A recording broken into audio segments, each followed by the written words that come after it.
Oops. Well, I'll just move it out of the way. That works too, yeah. Yeah. There's no gravity too, which is kind of handy. So anyway, if you look at this thing right here, this is it actually has 6 holes in the top, and Sandro or Sean will produce a new one for us that has the 6 holes. And then what happens is there are 3 sections to this, and you notice the spindle that's in place right here. The other 2 sit right on top of that, and then the whole thing goes smack inside the compression cylinder. And the purpose of the compression cylinder is, just like in the old days, to compress the bubbles so that we can reuse the bubble detectors. So today, one of the things that you'll practice with is resizing these, because, since we're in a virtual space, they don't exactly come out necessarily the right size. And I do want to be able to have this thing fit inside here like that. And that one looks pretty good. And there's 2 per table, so if we have 2 students per table, you can practice a little bit. Now, look at this object here. This was made by Sandro. And this one is the full compression chamber that you notice on the diagram right behind it. And the diagram shows you all the parts. It's important because there's a piston at the top. There's this center section that screws into the bubble chamber, the detector. There's a pressure gauge at the bottom. And here's what's going to happen. When we go to MGH and take the data, which I'll explain a little bit, we bring the bubble detectors back to the lab, just like we always do. We take pictures of them, and then after that, we put all 6 bubble detectors into these containers, like this one right here, and stick it in the compression chamber. And there's a little handle. If you look at it carefully, you can see it sticking out here. There's a little handle that you rotate. And when you do that, after we fill this thing with water, it changes the pressure. We can go up to 1,000 psi. And what happens is all the bubbles in the bubble detector compress. And then we get to reuse the bubble detector, which is kind of nice because they cost $160 each. And so it's nice not to have to just use them once. So this table has a couple of purposes for today. One is for you to study the recompression chamber that you see right here and compare it to the diagram. The other is to practice sticking the bubble detector holder into the compression chamber cylinder, which Professor Sully provided earlier. So the other thing, let me just go through this in order here. When we go to MGH, our purpose this semester, well, there's several of them. We have a $2,000 research grant, and we have to turn in fact, Dylan, I think you're the one who has to turn it in, or the office or somebody. We have to turn in a report before December 31st on the results of our experiments with the equipment which they gave us.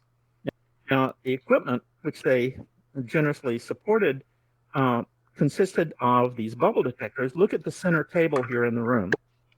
The center part is the neutron source, and that one is not really what it looks like, but we'll fix that later. The bubble detectors are these cylindrical things you see around the outside, and there will be 6 of them. And the cool thing about these new bubble detectors is that they're energy dependent. So, for example, when the neutrons from the source come out and hit the bubble detector, they respond only if the neutron is above a certain energy level. And our goal is to figure out what the energy distribution of the neutrons from the source is, because MGH doesn't know. It turns out the source is called americium beryllium, and they're different for different places. It depends on how they're made and so forth. So nobody really knows what the energy distribution is. We know it's somewhere between 0 and about 10 MeV for the neutrons. But what we'd like to know is what it really is, because if we do know that, then when we do experiments with polyethylene and other absorbers, we'll know what the effects of energy are on the beam. So with these different detectors that you see here, that's the basic plan for our experiment. And that was what we had planned to do when we ordered this stuff before COVID hit. So what happened last year is that I ordered all these detectors, and they came in, and they arrived just right at spring break when everything fell apart. COVID hit, everybody left, and these detectors sat on the floor of my office for months during the summer. And the problem is, if they're not used and compressed and so forth, they don't work too well anymore. And not all of them, but four of them developed bubbles, big ones, not due to neutrons, just due to age. And I and some others went in on a Friday to compress them, and it didn't work. We could not get rid of these things. And so, long story short, we only have 2 bubble detectors of these 6 that don't have any bad bubbles in them. And we have a thermal detector, which is it's called thermal because it is activated by neutrons with really, really low energies, almost 0 and above. And that one is okay too. So we have basically 3 detectors that are okay. At least I think they're okay. They don't have bubbles in them. And so we are going to, on our first trip to MGH, take these 3 detectors and use this table right here. And Joe McCormick, the guy at the Proton Center, brings out the neutron source that you see right here in the center, okay? And he will put it on the table, and this table looks exactly like the one that they're going to have. And we will take 3 bubble detectors, 2 that look like this and 1 which is slightly taller, and we'll do an experiment and see how they come out. We have to do some calculation because the problem is these detectors have different thresholds, and we have to be really careful we don't leave them in place for too long, because if we do, there'll be too many bubbles, and then you guys won't be able to count them, and it will be a total disaster. So in this room, I'm going to set up a board, kind of like this one right here, that asks you to do calculations on how long should we leave these bubble detectors there. We know what the activity of the source is, neutrons per second that are emitted. The assumption is they go uniformly in all directions. If we know, let's say, one particular bubble detector, like this one right here, is 35 centimeters from the source, then fine. We can calculate how many neutrons per square centimeter per second, that's called the flux, hits this detector. And so by techniques which I'll explain, especially important for Mike and Ibrahim, because you haven't seen this stuff before, you'll be able to calculate this. And so you'll be able to calculate how many minutes or seconds we should leave each detector in place in order to produce about 100 bubbles. Because if you get more than 100 bubbles, they're really hard to count. And so our first experiment is to do 2 detectors, 1 thermal detector, and then come back. So let me go to the next page here. And the current state I mentioned, we have 2 good ones, and I talked to the person we deal with at BubbleTech. His name is Rob Nolte. And Rob's a PhD physicist and has worked with us for a couple of years. And he is going to prepare a complete new set of bubble detectors for us. Because of the age problem, they only prepare them on order. So it means that it'll be probably 3 to 4 weeks before we get them. And my guess is we will have finished the first experiment with the 2 detectors and the 1 thermal detector before the new ones arrive. But that's fine, because then we'll check and see if our calculations worked out okay. We'll know exactly what we're doing. And if some disaster strikes and we don't get the detectors in time or whatever, we'll still be able to write up the report. Now, this report that we're writing up for the SPS group that gave us all the money is really important, because we told them in the beginning that we would write up the results of this experiment as an article for the Journal of Research in Undergraduate Physics. And this one is important for a couple of reasons. One is, I suspect this is the first time anybody has done anything using virtual reality to plan the experiment and go through all the details. It's also probably the first time that an art and design department has collaborated with a physics department to do nuclear physics. And, it's almost impossible to talk about this stuff and get everybody together any other way. So it's really become extremely important. It means that even after COVID disappears, we will probably still do the same kind of thing. I mean, we'll meet in virtual rooms and talk to each other and make plans and so on.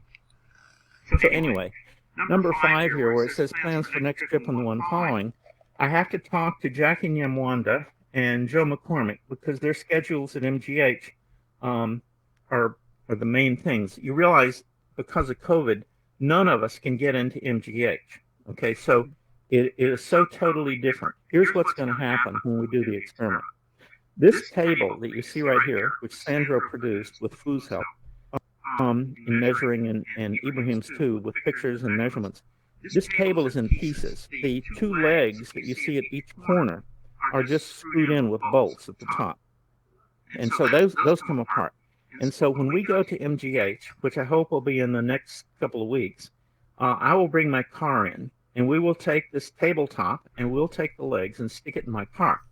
And then Fu and maybe Kendrick and Ibrahim and whoever's here will walk over to MGH. And I will get there with the table in the trunk of my car and take it out. And then you guys will put it together so that it looks like this. And then Joe McCormick and Jackie Nyamwanda, who actually can get into MGH, will come out and pick up the table. They will also pick up all of the bubble detectors and take them inside. And I will previously given them your calculations on how long these bubble detectors should stay on the table in front of the neutron source to produce about 100 bubbles. Now, the first experiment, as I said, will be 3 detectors, 2 like these and 1 other. And after that experiment is over, we'll leave the table there, and Joe will keep it in the back room somewhere for the next experiment. But we'll bring all of these bubble detectors that you see here back to the lab, the real lab, where we have to take pictures and start doing calculations. And also, that same night, we will compress them. So I will have to check your schedules. I'm going to need some people, maybe Mike and Ibrahim, not Dylan. Dylan's in Vermont. Maybe Kendrick, possibly Molly. I don't know. Allie, you have trouble getting in, so maybe not you.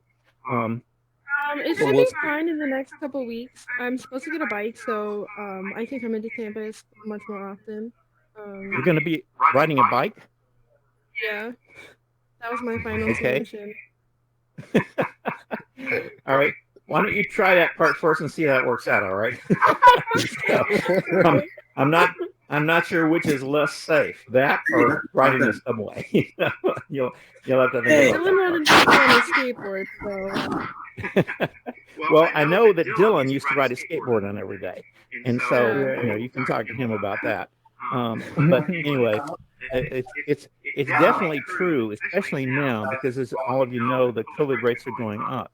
It's not safe for public transportation or planes or Uber or pretty much anything. So anyway, we're going to plan this next experiment, and I have to I hope soon I will be able to bring in Jackie Nyamwanda and Joe McCormick from MGH so that they can see this table and understand exactly what we plan to do with the bubble detectors and things like that. So then they will know precisely how to set it up. What we'll do back in the real lab is put tape at some place on the table. We'll put a tape at the center spot where we want Joe to put the neutron source, and then we'll put a piece of tape at every location where we want a bubble detector. And we'll have measured that out before we, take the table down there. So then, before the fact, we'll know that, okay, each detector is like 30 centimeters away, 35 centimeters away. I think the last time we did it, it was 35 centimeters. Dylan, do you remember? I think it was something like that. Yeah, that sounds awesome. Right. It could have been 40. Yeah. So anyway, we'll do the calculations, and I don't know if the sensitivity for these detectors is the same as the one before, but anyway, we'll go through and work out all the details. So we'll get the data, and then we'll analyze it and so forth, and then we'll plan the other experiment, and I'm hoping this second experiment, where we have all of the detectors, will take place. I would like to have it take place before Thanksgiving. It might not. It depends on the timing. It might turn out that we can't do it until the first week in December. We'll see. But it's important to get it all done so that we can analyze things and calculate what we have to, both to present the report and to write this up for the journal. I don't know the deadlines for the journal article, but like I said, it's going to have two main parts. One is going to be the results of our experiment. The other is going to be using virtual reality to plan the experiment and show how all of this integrates with art and design and physics. So that's basically it. Any questions anybody has? Does anybody mind if I record any of this? Hey, Dr. Johnson. So for what I want you to do now is just kind of wander around the room and practice. There's a couple of things. If you press the lower button on your Hey.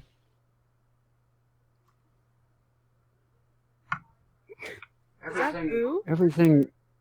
Yeah. Everything. Can you hear me? What do you have to say, Fu? Yeah, we can hear you. You keep saying "hey" and then not saying anything. What's going on? Yeah, I don't know if it's responding or not. This is Fu. Yeah, He doesn't seem to have an avatar. Are you on the computer, Fu? Yeah, I'm on my computer right now. I don't have the Oculus with me. We're outside. Yeah, if you enable video, we'll get like a little screen of you. I accidentally joined on my computer earlier too. Does anybody object if I record any of this? Say again? I am able to record some some of this on my computer. Do you object? I will. No, it's great. Okay, so Having some records of this, if you guys make good copies and we can figure out a good way to present it, I think it'll be really good. There's a person inside the university named Andrea Grant, and over the years, she has kind of kept track of what the physics department has done with regard to virtual reality and augmented and stuff. And I'm going to try and get her a headset, just so you understand the possibilities. Last year, I received a grant from the school for $10,000, well, actually $11,500, to buy three HoloLens 2s. The HoloLens 2 is probably the highest end device on the market right now. They cost $3,500 each. And so what I have proposed is to buy two of them and 11 Oculus Quest 2s. And the Quest 2, which is out, has higher level optics and things like that. And I will use that to give one to Jackie and Wanda and also to people at MGH who need to be here. And that will allow us to all meet together and do this kind of thing. But what will happen as time passes, Sandro and Sean, one of the things that we need probably sooner rather than later is all of the parts of the central compression chamber and also this bubble detector holder that has 6 holes in it. If you look over, I'm pointing to the right here of the screen, this detector here is the bottom one, but there's actually 2 more sections that fit on top of that. You can see it in the picture here. yeah, And each one of them has 6 holes in it. I know. I know what's missing. I know what's Okay. missing. I know what's So what do you missing. want I to haven't had time to put it together yet. Yeah. Go ahead. No problem. I was tickled to death to get all of this stuff. So, it made it really possible to do this and explain things to people. So, as always, I will send notes out, and both Sean and Sandro, soon you will be on the website for the MGH Neutron Project. And so you'll have a chance to see all the stuff. And basically everything that we do appears there. So for now, the only thing left to do is experiment. You guys should practice resizing things. It would be good for 2 people to work at one table because I set up 4 tables in the room since there are a total of 8 students. And compare the compression chamber that Sandro made to the diagram so that you understand all the parts. Because later on, we're going to have to use that and do things with it. And that's pretty much it. So what I'm not sure of is the best time to meet. Because of classes and stuff like that, I'm assuming evening is the best. We usually meet about this time. So Fridays are the best day for me. What about you guys? Can everybody meet about 5:30 on a Friday? Yeah, just after 4:30. No, after Thursday after. I was saying Friday at 5:30. Yeah, it's all okay. Yeah, it's all okay. So Friday at 5:30 is okay? Yeah. Okay. So That's good. our plan will be this. Today is, what is today? Is this Sunday? Yeah. Yeah, Sunday. Okay. So our next meeting will be next Friday at 5:30. And hopefully Molly will be able to be here and whoever couldn't come this time. But meanwhile, what you guys should get used to doing is coming back to this room during the week, even though we don't have meetings planned, because I'm going to set up information boards with all kinds of stuff, calculations we need to do, various things. Because one of the issues that comes up is just units. You know, in dealing with radiation, we have to talk about rads and sieverts and grays and millirams and millirams. And you need to understand exactly what that is. And in fact, Sean, this board that you're playing with here is important because it's a good place to post notes. So if you could send me an FBX of that board, then I'll be able to stick them around the room as needed to explain things, because I can put notes like this on it, and people can do calculations. The other thing that you'll probably notice is that there's a little blue button in front of you, and if you use your finger or tap that blue button, it gives you lots of options. One of them, to the immediate left of the plus sign, is a note, and so you click on the note, and if you also click on the microphone, once that occurs, you can just talk, and whatever you say will appear there, which is kind of cool. And you also have a scribble thing. And what I have not been able to find, and if any of you can do it, I'd be interested. I don't know how to erase. There doesn't seem to be an eraser for the notepad. I mean, you can hit the back button if you're typing or talking, but I haven't found an eraser. So anyway, practice using the notepad, the scribble button. You can also upload things that you've written that are PDF files and stick them in the room. So we'll have boards around, and when you do interesting calculations, just write them out and make a PDF file and then import it. If you go to app.spatial.io, there's a little paper clip at the bottom of that, and you click that, and it lets you upload PDF files to this room. And so once you're in the room, you can stick it on a bulletin board, like this one right here. That's how I put the notes up that you see for the Neutron Project meeting and agenda. It's how I put up the diagrams that we had for the device. And so all of you will be able to post notes and things like that.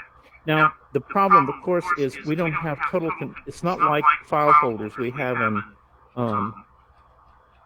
at Suffolk Blackboard where we can keep things. So really important stuff that we want to keep, you should send the PDF files to me and I'll stick them on Blackboard, or you can stick them on yourself. All of us have access to Blackboard, and we put everything into the contents folder. And there, it doesn't matter whether it's wrong or right, it's there. And there's also a blog folder. So as we do stuff, you just stick it in the blog, and we proceed from there. So anyway, I'm about to leave. Any questions from anybody? Professor, I figured out how to do undo on the note. So if you just don't you mess up, there's a little undo button below color selection. So right here I can click undo. You see letters of my name disappearing? Yeah. So let me try that. All right, I need to go. I'll see you guys. Okay. We'll see you later. Thanks, Andrew. I have Thanks, everybody. Hey. Okay, so long. So, Dylan, where's the